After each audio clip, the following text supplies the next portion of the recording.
Hello, Tess. Good morning.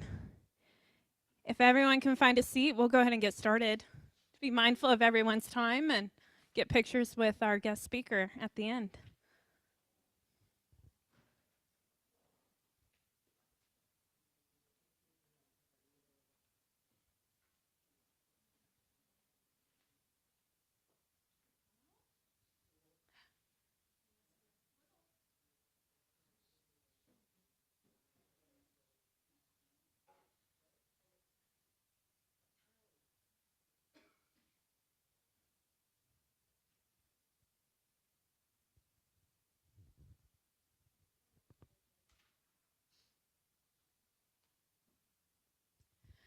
If it smells like burnt wire in here, it is fine. We turn the heaters on. Nothing is on fire. It should get warmer if you're cold. So just that disclaimer.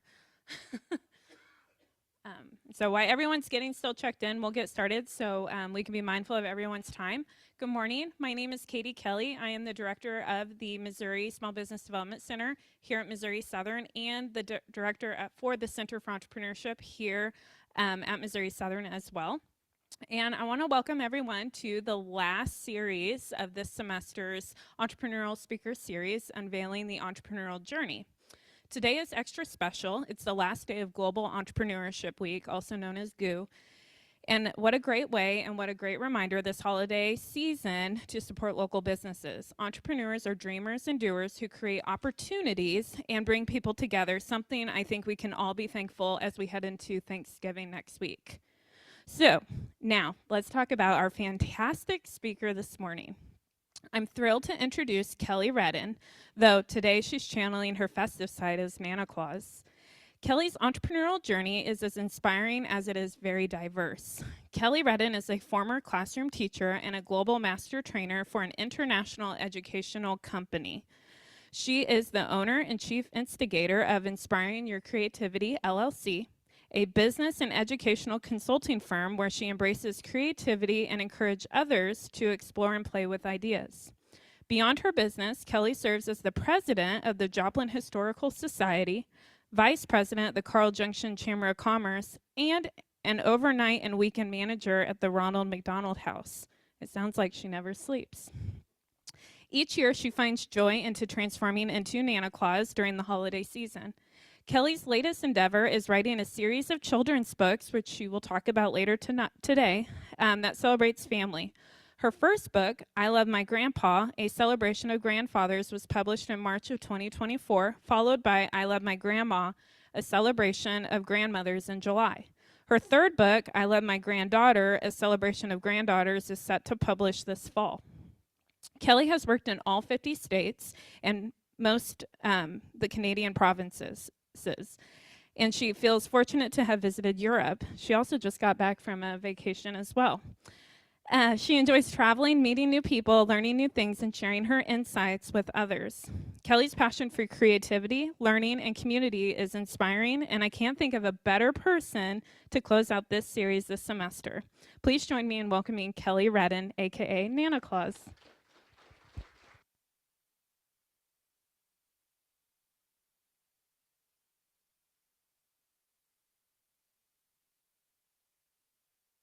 In mind. And so while I'm very honored and blessed to be asked to be here today, I'm going to start with kind of where I am today, and then I'm going to tell you how I got there through the qualities of entrepreneurship. So the first thing is that as she said, I own Inspiring Your Creativity, and I'm really, really focused on getting people to get out of what they normally do and think in different ways. So for example, I went to a conference in Oklahoma and talked to HR managers, and we were focused on retention. And we came up with tons of ideas that they had never considered before. So really was a fun day. And then I also have, as she said, kellyreddin.com, which is where the author part is. And actually, I'm very pleased to say that I Love My Granddaughter was just released Wednesday. So it is now for sale. And finally, Nana Claus. So Nana Claus is the last part of this trilogy of things that I'm doing right now. And so this picture shows Nana reading books to children, which she just loves to do. And it shows the charities that I like to work with. So Ronald McDonald House is in the middle. And the one on the right is me with my mom when she was 96. And she loved to be a Nana Claus mom. She just thought that was great. So the rest of this talk today is going to be on qualities that help make an entrepreneur successful. And these are things that I aspire to and that you have to work at the whole time. You don't just get that quality and go, oh, I got it. You have to constantly work for it. But one of the things that I was blessed with is that my mom gave me several gifts at the beginning of my life to really guide me. And one is that she said, we're all God's children, and all the people you meet are gifts to you. The packages come wrapped differently, but there's something valuable in each one. And some of the people we meet, the packages look like they've been put in the back of a FedEx truck. The forklift has gone through them. They have been tumbled around. And by the time you see this package, it's really beat up bad. But something inside there is still valuable. It might teach you about yourself in a way that you never expected. And so I take that into my business. I take it not only where I was working, but into my entrepreneurial business, because I don't look around and say, oh, there's a potential customer. I can make money. There's an opportunity. I look and say, there's a potential partner that we can work together towards a goal, and I'm hoping that by the end of that journey, we're friends. So I have made more than just a sale. I'm not transactional at all. It's more about partnership. Even though I'm just an entrepreneur with one, I have just me, I don't have a team, I want to make that partnership work. Now, the next gift that my mom gave me was curiosity. Now, I won't say she gave me curiosity, but she really pushed that curiosity that you have normally as a child.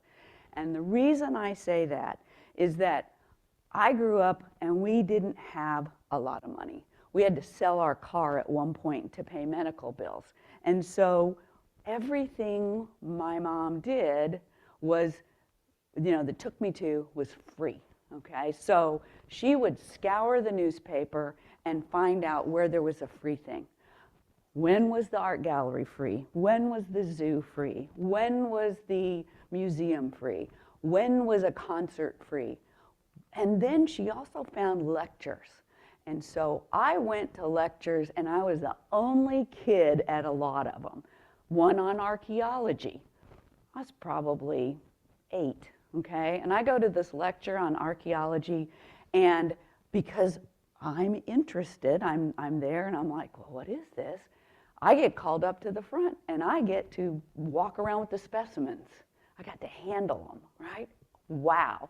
So I had this great opportunity to do that. But the part that was really important to me, I think, was that my mom would say, we're going to go and I want you to listen to what they say or look at what they're showing. And then I want you to come up with a question. And I want you to go and ask that question. So she taught me that it's a great thing to ask questions, and you should never be scared to ask a question.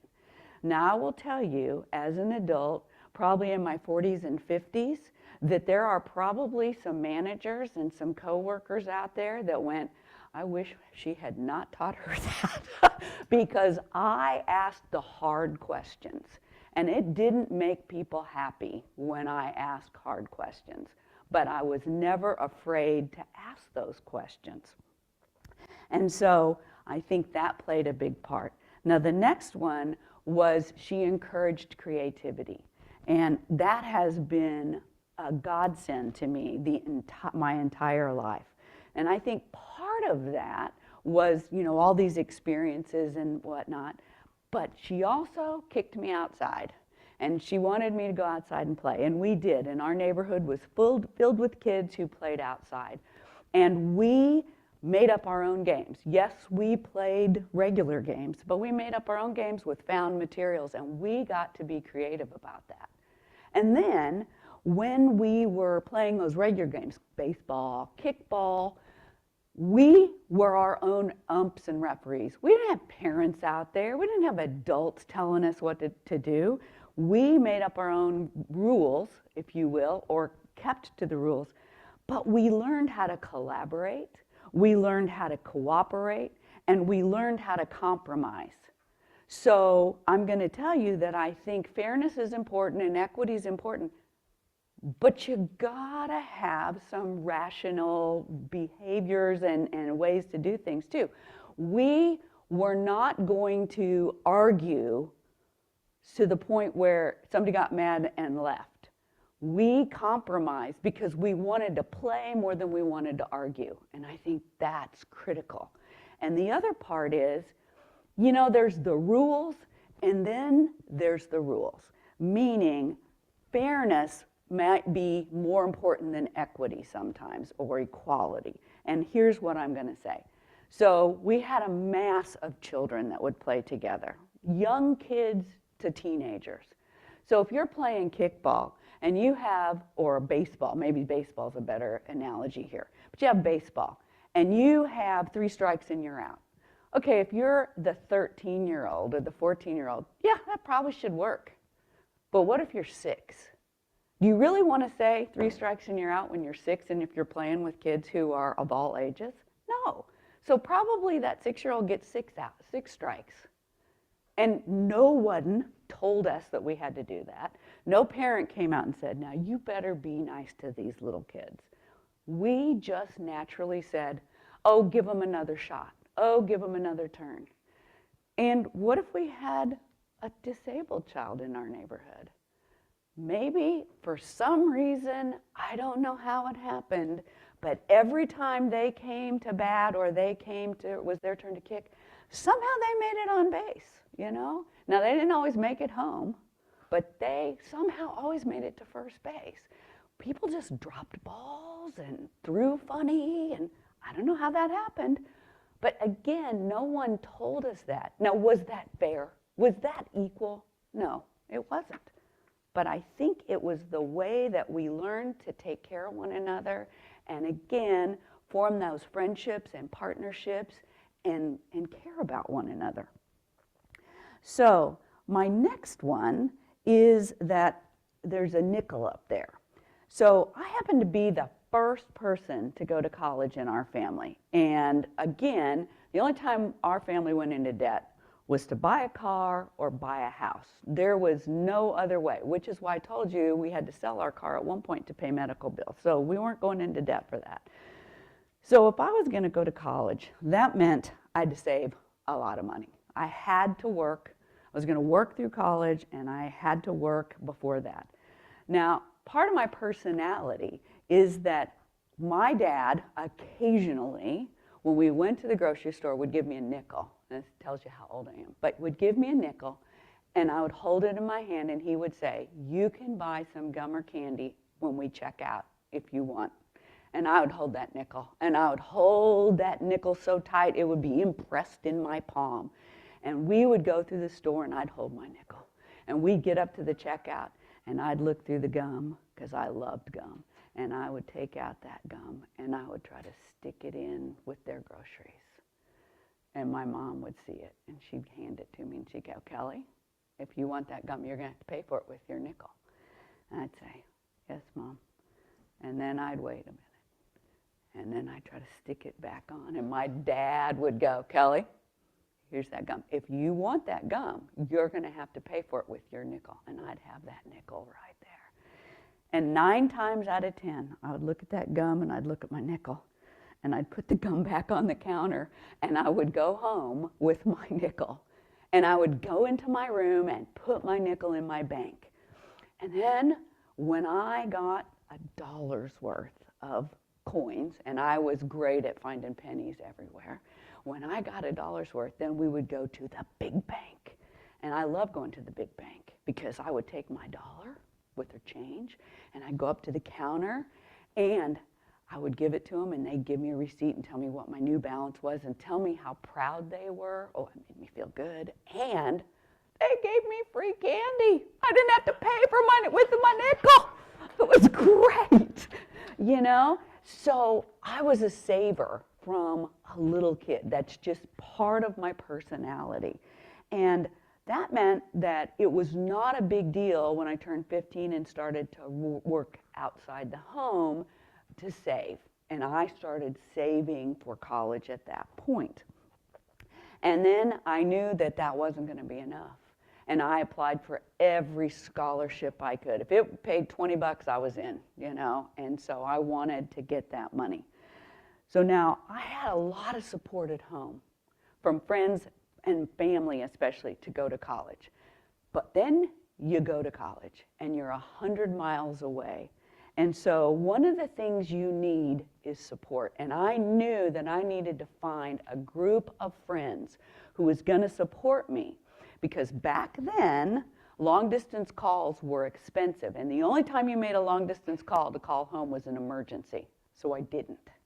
And you know, you needed those people who were going to be there for you to kick you in the butt when you needed it and go, get off, you know, your crying jag or your, you know, oh, poor you, and get going.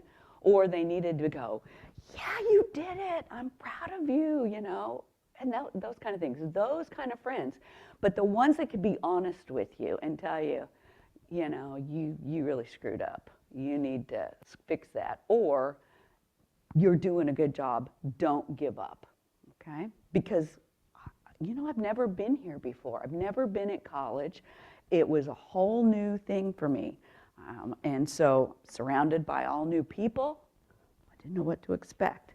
So one of the things that was important there is important today. And it doesn't matter whether you're 18 or 65, you need support. You need support personally, but as an entrepreneur, you need that same kind of support. You need people who will be honest with you and say, you know, this venture that you're thinking about, the financials on it just aren't good enough. You're not going to make it. Or your idea's great, but you need to go back and rethink how you're going to do that marketing because that plan is not going to work.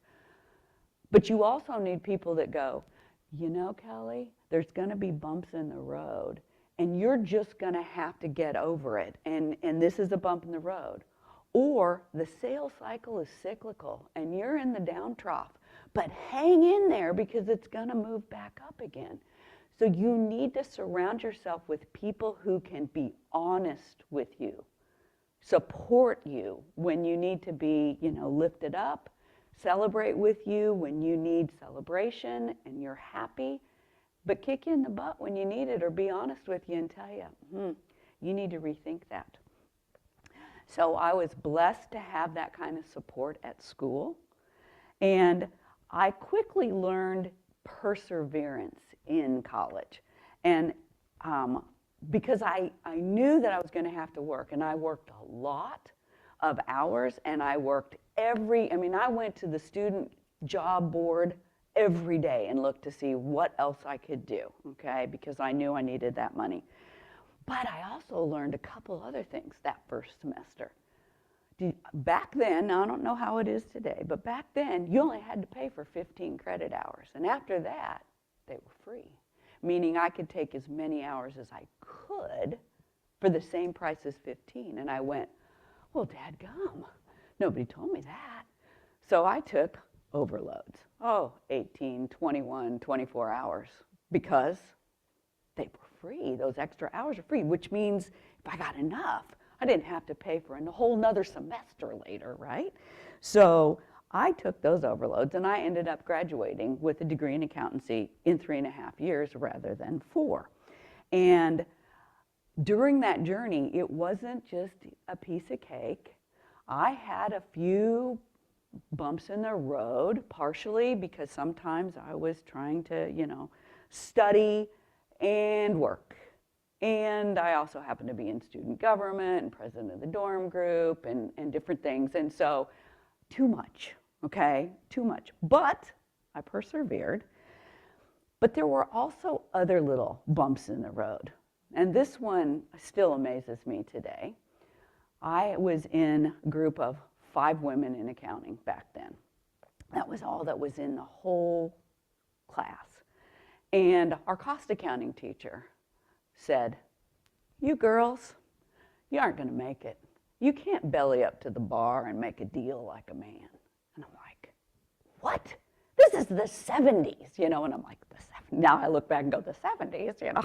But he was absolutely serious. We could not make it. Well, that kind of pushed my heels in really hard. And I was like, no, I'm going to show you I can make it. And so I did. I mean, I persevered through that. And you can imagine that he didn't necessarily grade equally, let's say it that way. He was something else. And going to the dean, of course, because I'm going to go to the dean and ask a question. Didn't make it any better. Let's just put it that way. And I told you I was involved in student government.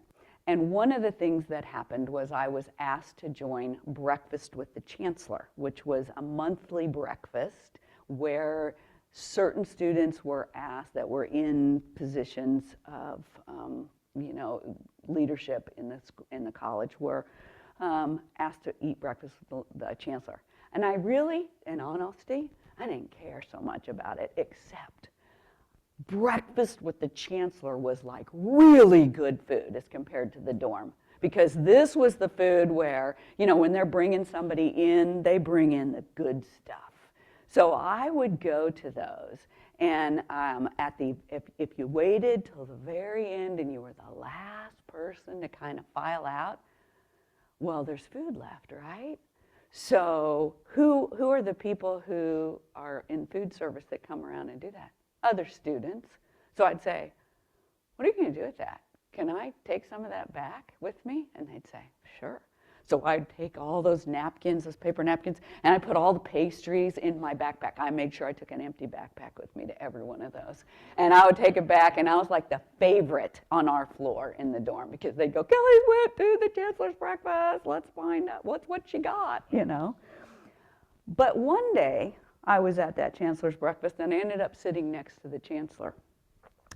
And it just so happened that I had recently gotten engaged. And I was pretty excited, right? And I'm like, well, I have some great news. I just got engaged. And I was telling her a little bit.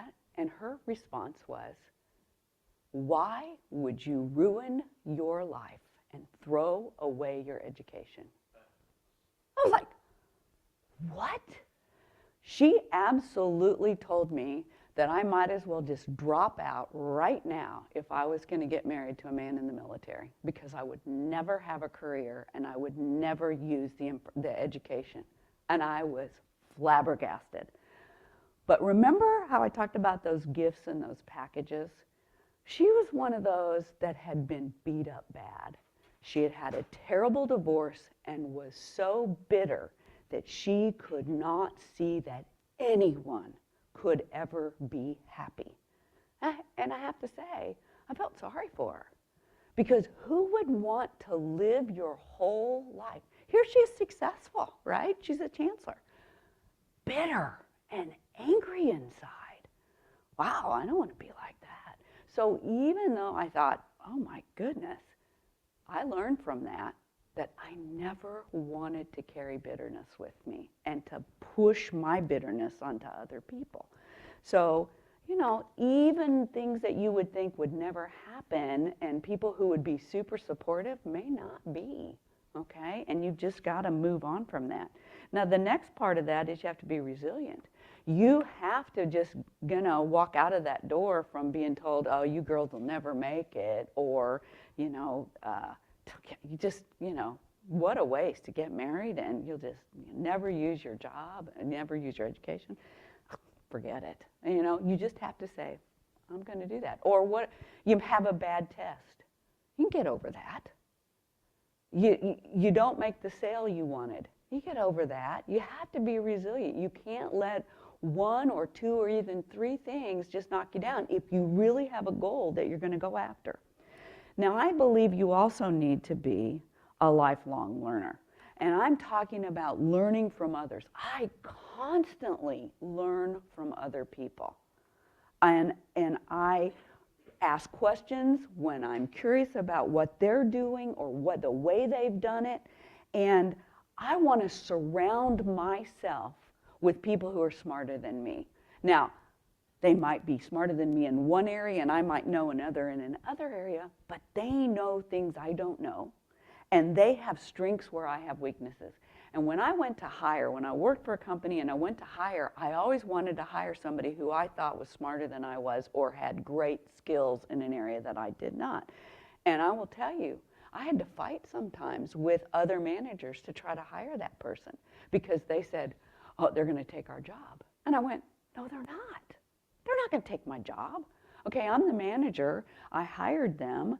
And if they can bring areas and strength, where my weakness is and they bring strength, what are they doing with the team? They're helping the team. The team's going to come in and they're going to be stronger and they're going to do better, which makes me as a manager look great because I'm holding the team together. I'm not scared to hire somebody that I think is better than me. And maybe they do end up someday being at the same level as I am. Isn't that wonderful to have great people to work with? Because there's one thing that we don't get to do. When we get hired into somebody, or I get hired as a consultant, I don't get to pick the people I'm going to work with. Oftentimes I get hired by somebody up here, and I'm going to go and work with a team down here, and I have no idea who those people are going to be. And I could have 16, 24 people that I'm going to work with, and typically in a group that size, you're going to have one naysayer.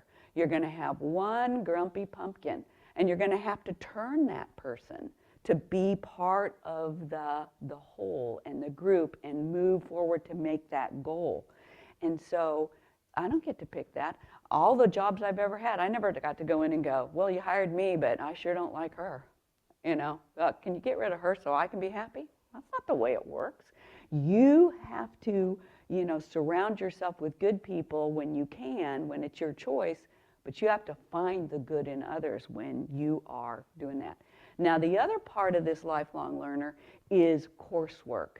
Sometimes you have to go back to school, and I have been taking coursework as near as Missouri Southern and as far away as Sophia University in Tokyo, Japan, where I studied international economics of the Pacific Rim. And I, how do I use that today? Well, I may not use that exact knowledge today, but I use the knowledge of economics and how economics works around the world to see bigger trends and where can I fit into that. So the next thing is integrity. I feel like that is so critical. So I hope that everywhere I have worked, from the time I was 15 until today, people look at me and say, she has integrity. When you hire her to do a job, it's going to get done, and it's going to get done well. She's a problem solver. She's not going to get tripped up easily. She's going to get that job done. Now, when I left college, my very first job, unbeknownst to this wonderful man who did not think I could do it at all, was chief accountant. And I had 5 reports to me at 22 years old. And we made a great team until one thing happened. And that was, I couldn't go back and balance the books. I could balance the bank statement, but I couldn't balance the books. And I ended up calling in state auditors who were there for 6 months. And they found hundreds of thousands of dollars of problems. And when it went to the state said, this report's really long. It was over 150 pages. Could you just condense that down to 10? And they lost me and the state auditors who did it because it was wrong. I mean, what was going on was wrong, and they didn't want to admit it. So we left. And the next job I had was a credit manager, and that boss was fabulous. He was fabulous. And he said, I believe in you, and we're going to send you to school, and we're going to give you an MBA. So I got an MBA. And it cost me $25. And I'm like, wow, that's awesome. Thank you so much. But again, my husband was in the military, so we moved. And I became a college instructor teaching accounting and business. And I ended up going on sabbatical, and that's how I got to Japan. And then I was teaching, and the kids came in, and they struggled. Many of my students struggled with the math when we did like cost accounting, that wonderful teacher. And we had tons of variables, and they looked at me like, oh my heavens, how are we going to do this? And so we went to, I went to school where they had coming into education a second career, because I thought I wanted to be a secondary math teacher, because I only needed one math class to be able to become a teacher besides the ed classes. And so they said, you need to go out and interview at 5 high schools with the head of the math department. And I went, okay. So I did. I talked to 5 heads of math departments in high school, and I came back and I went, am I still bleeding? Because I've hit my head against the wall 5 times. And they said, we thought you would, because this is way before this was popular. You want to do hands-on math, you want to do projects, and you want to do everything so that it's based in the real world. And that's not what they want to do. And I said, nope, they want to do proofs. And I went, okay. So I said, well, I guess thank you for, letting me come in and do this. And they said, no, we want you to stay and get a K to 8 and work in middle school. And I actually did that. And so I worked in multiple states in the United States to do that, because again, my husband moved around. And I ended up in Joplin, and I taught here. And then a person that I worked with previously became working for Lego Education. And they came to my classroom and said, I think we'd like to hire you. We've had a job opening for a year. And I said, I don't even know what you do. I've never heard of you. I mean, I've heard of Lego, but not Lego Ed. But he convinced me. So we went to lunch on Saturday and had a 3-hour lunch when he explained everything to me. And it just so happened that our son was getting ready to start his first year of college. And it paid $10,000 a year more than I was making. And I said, well, I think that would be really helpful. So I went there. And I ended up working there 21 years. I became a global master trainer and solutions architect, which was a wonderful job, but it traveled 200 to 230 days a year. So while I lived here, I wasn't here. I was everywhere else. And that means that I didn't have any contacts in the community. So I was let go in 2021 and started my business 2 weeks later. And in order to start a business, you have to be optimistic. You have to believe that what you have to offer is valuable to somebody else. And you have to have confidence that you can do it. Not hubris, not so much confidence that, no, I can do anything and everything. No, you can't. You have to be confident in your strengths, but you have to have realistic confidence to know your weaknesses. And so I knew my weaknesses, and immediately I reached out to Katie at the SBDC and said, I need to come in because I have a great business, but I do not know this part. Here's my plan. I've got that. It's a great plan. I know financially, thank goodness, my background. I've got that. But what I don't know is what site should I try to make my own website on? What are the legal papers, and do I really need a lawyer, and those kind of things. And so she helped me. And then she gave me a great suggestion. She said, you need to go to 1 Million Cups. Now, 1 Million Cups is on pause here in Joplin, but 1 Million Cups is a place where you go and you talk about your business, either it's running or an idea you have, and you ask the business community for help. You say, here's what I need. I need to know this. Can you look at my website? Or this is my plan. Do you think it's feasible? and they give you feedback.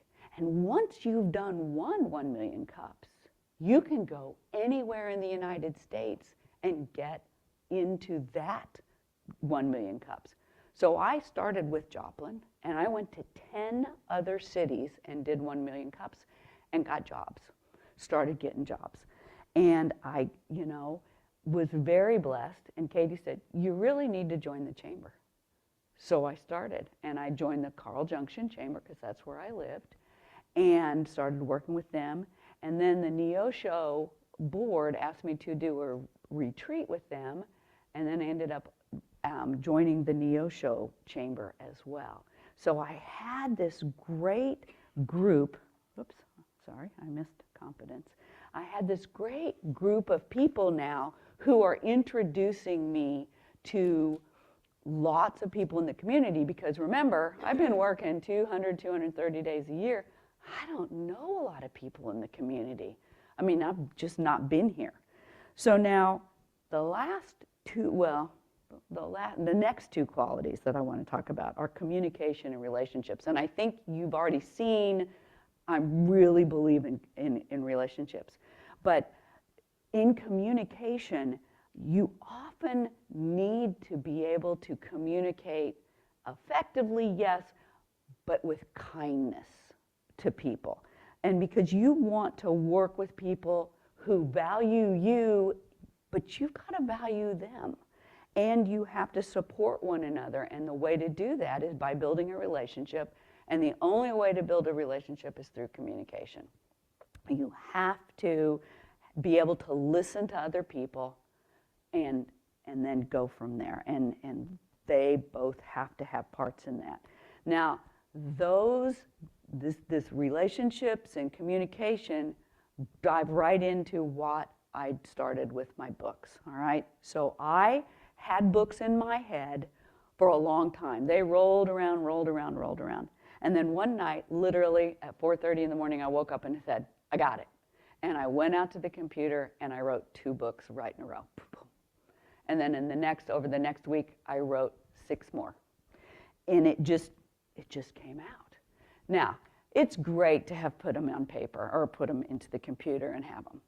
But the reality is, when you write a book, you have to be ready for rejection. Because when you go to publish, the average is somewhere between 50 and 100 rejections that you get before you get somebody that bites off on it. And I went, okay. At that point, my mom was still alive and she was very ill. And I said, can't do it now. I don't have the mental capacity. And then when she passed away, I had to get through the grief stage. And then at one point I said, okay, now I'm mentally strong enough to take no. And I decided that I wanted to do a local no first. I wanted to have not a pile of rejection letters. I wanted my first rejection to be in person, where they could say to me, Kelly, here's what you need to do. Here's what you don't know. Here's the way that you need to handle this if you want to try to get published. And so I was able to find a wonderful woman named Sharon down in Springfield who owned a publishing house, and she was gracious enough to grant me time. And so I went down to Springfield and met with her, gave her my manuscripts, and she read them, and she said, I'd like to publish this. And I went, no, because I wasn't ready for yes. It was the beginning of a year of no. And she said, yes. And I went, really? Because I couldn't believe that she was going to do that. And then she said, but it would fit better in a friend of mine's portfolio than mine, but I'll still publish if she doesn't want it. And she picks up the phone and calls another publisher and says, I've got these manuscripts, and I think I'm going to email them to you, and you read them, but I think you're going to want to publish this. And I went, in front of me? She's doing this? And I drove home. I don't remember how I got home because it was shock. And I got in the door and my phone rang, and the publisher said, I'd like to publish the whole series. And I was like, I remember going, really? Because that does not happen. And we started the publishing process. And her first question to me is, do you have an illustrator? I said, no. And she said, can you get one by Monday? And I said, don't know how to do that. And she told me what I could do. And I started down that path. But I am still, to be honest, and I have my third book that just published Wednesday, shocked that that happened. I mean, I feel so blessed. But the relationship I have built with those two publishing houses now and those two people, I just love them. And not because they were nice to me, because they're nice to everybody. They help a lot of people. So now, just to give you a feel for this communication and relationships, I want to read just a few pages. And so in order to do that, I'm going to take off a glove so I can do that. These are the 3 books that are now out. And so I'm going to read just a couple pages just to give you that feel. So this one is, I love my mama. Mama is always visiting neighbors. I go with her. She takes pie to Mr. Lowe, who is all alone. She takes lotion to Mrs. Woods, who works outside. Mrs. Woods said she would have skin like sandpaper if it weren't for Mama. Mama knows everyone. She always has kind words to share. She listens to each person. Mama taught me how important every person is. I love Mama. And the next one is, I love my Nana. Nana's a pilot. She took me on my first plane ride when I was really little. Nana is teaching me to fly. She taught me how to read all the instruments. She taught me how to read maps. She is so proud of me. I flew solo for the first time while Nana watched. I love Nana. Now we're going to do a couple from Grandpa. I love Granddad. He takes me fishing. We fish in a lake. He teaches me how to put a worm on a hook. Sometimes we catch big fish. Sometimes we catch little fish. Sometimes we throw the fish back and sometimes we eat them. Mostly we catch laughs, smiles, and occasionally a nap. Granddad and I talk about loads of stuff and nothing at all. I love Granddad. I love Grandfather. He taught me to play checkers, and now he's teaching me to play chess. He does not talk a lot, but what he says is important. He teaches me to be a respectful winner and a polite loser. Grandfather says to treat everyone the same. I love Grandpa. And then the brand new, you haven't seen it before.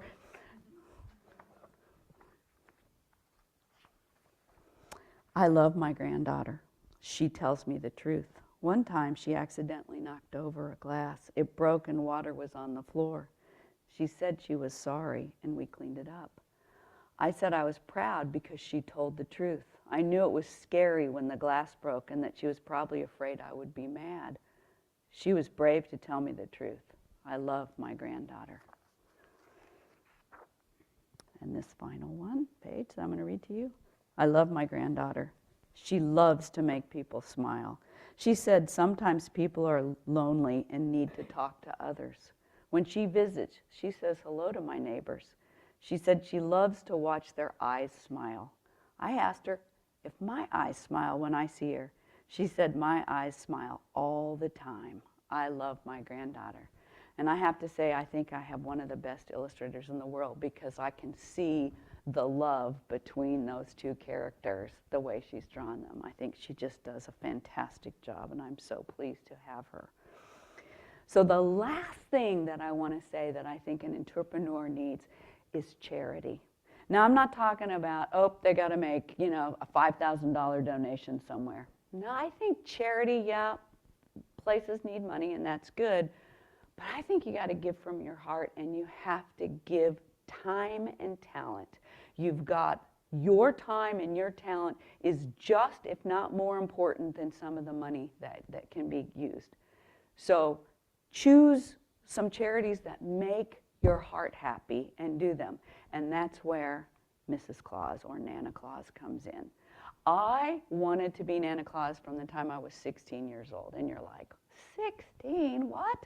I worked at the mall, and I saw every year kids come in and get put on Santa's lap and cry and be absolutely frightened, and the pictures were horrible. And I kept thinking, well, why don't they do that with Mrs. Claus?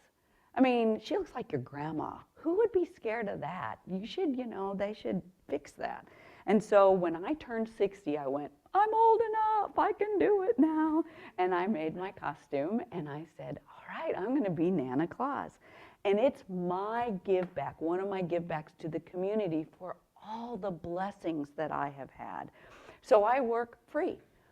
I am free to be Mrs. Claus or Nana anywhere for a nonprofit. I go to schools, I go to the trains and anything, and I don't charge. And if a business wants me, I go to a business. I just ask for them to make a charitable donation on my behalf, or their behalf actually, and I just want to give back, and I have so much fun. So I'm going to end with one last thought, and that is, I think Santa and Mrs. Claus are outstanding entrepreneurs. They have a business model like no other. I mean, and I'm thinking, this is incredible, because they get you to go buy things and give them to others and say, it's from us. It's from Santa and Mrs. Claus. Like, who else has that business model? Now, here's the real cool truth of that. I'm the boss behind the beard. So, so thank you so much for coming today. And I will answer questions if anybody has any. Yeah. And we have the mic because we have an online audience as well. So if you do have a question, just please wait until the microphone makes it your way. So who's first? Questions? Okay. The mic's coming, Doug. Kelly, you are such an inspiration, and it's a pleasure to learn more about your story that I haven't heard beyond that 1 million cups. Mm-hmm. And your journey is amazing and inspiring, so thank you for doing that. Thank you. One thing that struck me when you're talking about prepping for no on the publishing side, because anybody in sales knows you've got to be able to process no before you get to a yes. That really affected you. Yeah. At what point when you were thinking through that you didn't get to experience all the skill sets that you had worked on how to handle no, and you were robbed of that? Tell me more about that conversation you had in your head. Well, I was in such shock that, because I was expecting, I had a laundry list of questions, and and whatnot, and I was just like, I really thought, you can't be saying yes to me. It's not time yet, because I thought I would probably start the publishing in about a year, because I knew it took a long time, and so I wasn't ready for yes, and it did take me some time to process through my head. It's okay to have somebody say yes to you up front, but I was so shocked that it happened that way, I still am like, did this really happen? Pinch me, but it has been, I've been so blessed. Thank you. Anybody else have a question? Back there, yeah.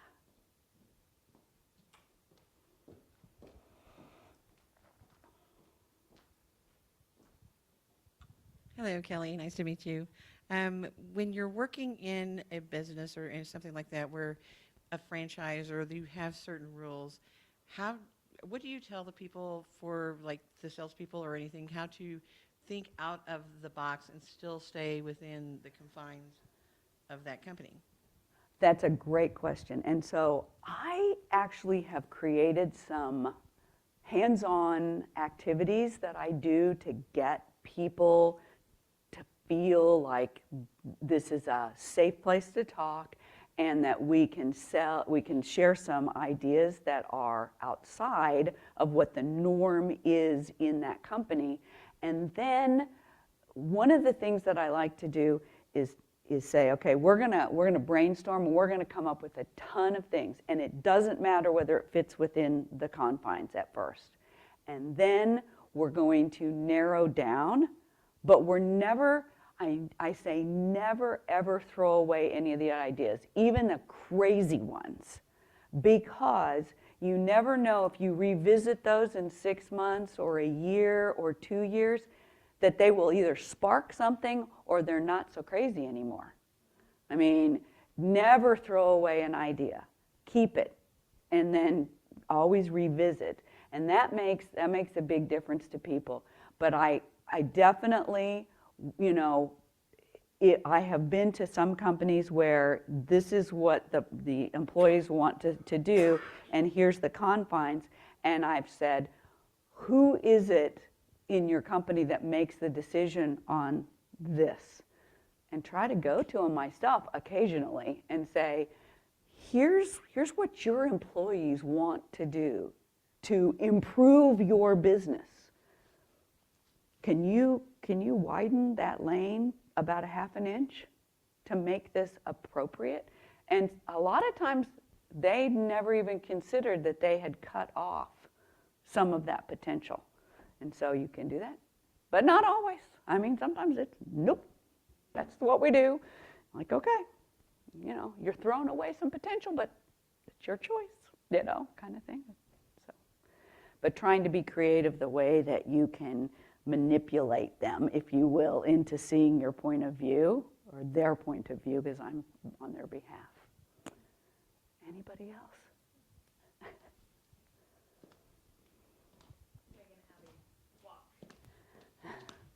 Thanks, Abby, for walking all over, getting in your steps today. Can you talk more about the importance of putting yourself out there and networking, and that if you didn't network like you did in the beginning, do you think you would be where you're at today? I think that networking is extremely important. Now, I will tell you, one of the things I didn't mention in my speech was when I came to opening my business, I had some benefits that many others didn't. And that is I had almost 5,000 contacts in LinkedIn. So I was ready to start the business outside, okay, of the area. But I had no contacts here in Joplin or the surrounding area, none. So I absolutely started from zero here and had to network.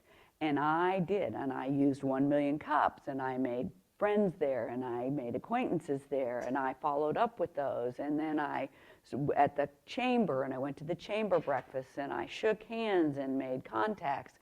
And I just kept doing that, and you know, through the chamber, and then becoming part of the history museum and the Historical Society, and then volunteering at Ronald McDonald House. More connections. And that is critical, because I knew no one in the community. Why? Well, because, yeah, I lived here. I lived here 25 years almost, but I never was in the community because I was always somewhere else. So I didn't have time to be in the community. So it's critical for me to have gotten into the community here, because I couldn't live on my business being elsewhere all the time. I wanted to be part of the community. Anybody? Any other questions? All right. None? Okay. Well, thank you, Nana Claus, Kelly. Thank you. Your journey and story is inspiring, and I know we have a lot of entrepreneurial students here with us today and community members. And if you want the opportunity to take your picture with Nana Claus, we have a photo op outside. I know Thanksgiving is next week, and everyone's, you know, Christmas before Thanksgiving, but I will be taking my photo. So Okay. if you want, Nana Claus will be outside, and I'm sure she'll answer some questions too if you don't want to ask in front of a crowd. And thank you, everyone. And we'll be kicking off the Spring Entrepreneurial Speaker Series in January. So we'll be announcing those speakers soon. Thank you so much for coming. All right, let's go take pictures.